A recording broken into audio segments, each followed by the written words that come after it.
I am Rajveer और आज की वीडियो का टॉपिक है अगर आप सेमीकंडक्टर कंपनीज में जॉब चाहते हैं तो कोडिंग नेसेसरी है या नहीं।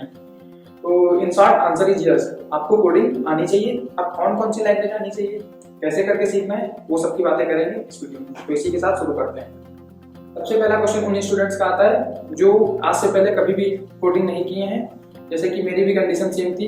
जब मेरा बीटेक कंप्लीट हुआ तो मेरा बीटेक इलेक्ट्रिकल से था, तो मैंने कभी भी कोडिंग नहीं की थी। बीटेक फर्स्ट ईयर में सी लैंग्वेज थी, लेकिन वो बस पास करने के लिए पढ़ी थी और उतनी आती थी। कभी भी कोई रियल लाइफ एप्लीकेशन मैंने कोडिंग करके नहीं बनाया हुआ था। तो हाउ टू स्टार्ट के लिए आपको सबसे पहले किसी एक फंडामेंटल प्रोग्रामिंग लैंग्वेज को पकड़ना है। चाहे आप सी ले लें या पाइथन ले लें और उसके बेसिक्स सीखने हैं। और उसके बेसिक्स सीखने के बाद फिर आप, अगर आप ऐसा ही एस्पिरेंट हैं तो ऑब्वियस है कि आपको वेरीलॉग आना चाहिए। तो उसके बाद फिर आप अपना वेरीलॉग की जर्नी शुरू कर सकते हैं। और वेरीलॉग की जर्नी शुरू करने से पहले भी आपको डिजिटल इलेक्ट्रॉनिक्स और डिजिटल आईसी डिजाइन आनी चाहिए। अभी आपको मल्टीप्लेक्स सपोर्ट करने को बोला गया और आपको पता ही नहीं है कि मल्टीप्लेक्स क्या होता है, तो वैसे भी नहीं हो पाएगा।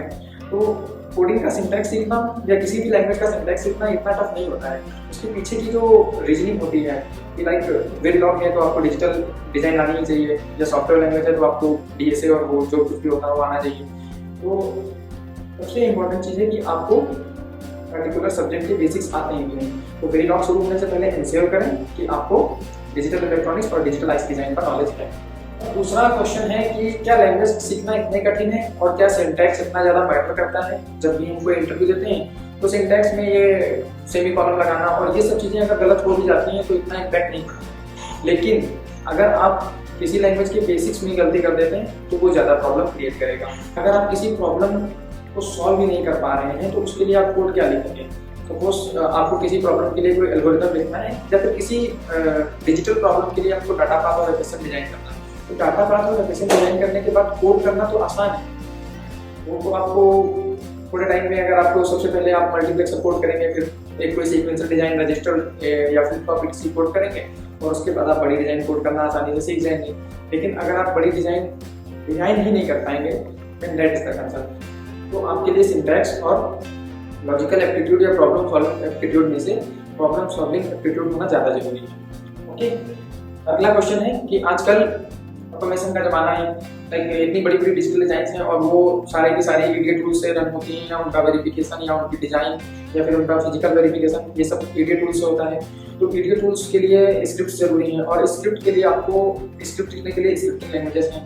तो जैसे कि कुछ लैंग्वेजेस हैं टिकल, पर्ल, तो ये आपको आनी चाहिए या नहीं। तो एज अ फ्रेशर आपको इनकी नीड नहीं है। लाइक इसके वजह से आपका सिलेक्शन नहीं रुकने वाला है। लेकिन अगर आपको ये आती है और जिस भी जॉब प्रोफाइल के लिए आप बैठे हैं, अगर वो बैकएंड की है, लाइक वीएलएसआई में फ्रंट एंड और बैकएंड दो होते हैं, अगर वो बैकएंड की जॉब है और आपको ये लैंग्वेज आती है तो एक अच्छा इम्पैक्ट जरूर जाएगा।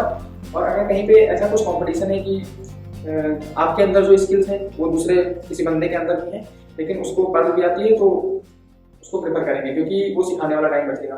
तो अगर आप बहुत अच्छे कॉलेज से नहीं है तो आप इनको सीख सकते हैं। अदरवाइज आप टॉप कॉलेज से हैं तो वहाँ पे अगर आपको वेरीलॉग और एक कोई बेसिक सी लैंग्वेज और डिजिटल इलेक्ट्रॉनिक्स और डिजिटल साइड के कॉन्सेप्ट्स अच्छे से आते हैं तो आपके लिए इनफ होगा।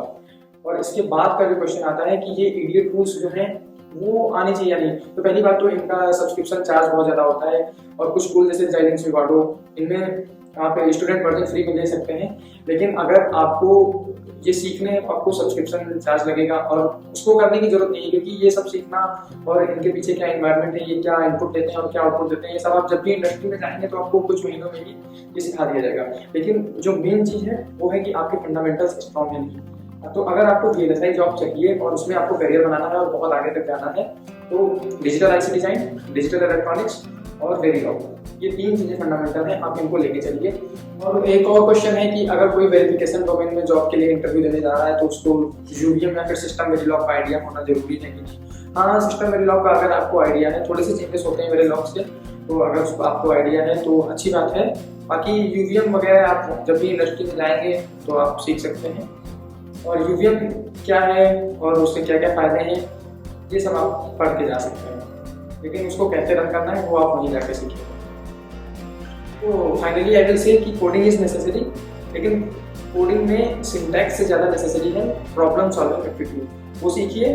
और कोई भी एक लैंग्वेज आप सीख लीजिए, बाकी सारी लैंग्वेजेस आपके लिए आसान हो जाएंगी। और आसानी से आप दूसरी लैंग्वेजेस भी सीख पाएंगे, क्योंकि सब में सिंटैक्स काफ़ी हद तक सेम रहता है, थोड़े बहुत चेंजेस होते हैं वो आप सीख सकते हैं। So thank you all for watching.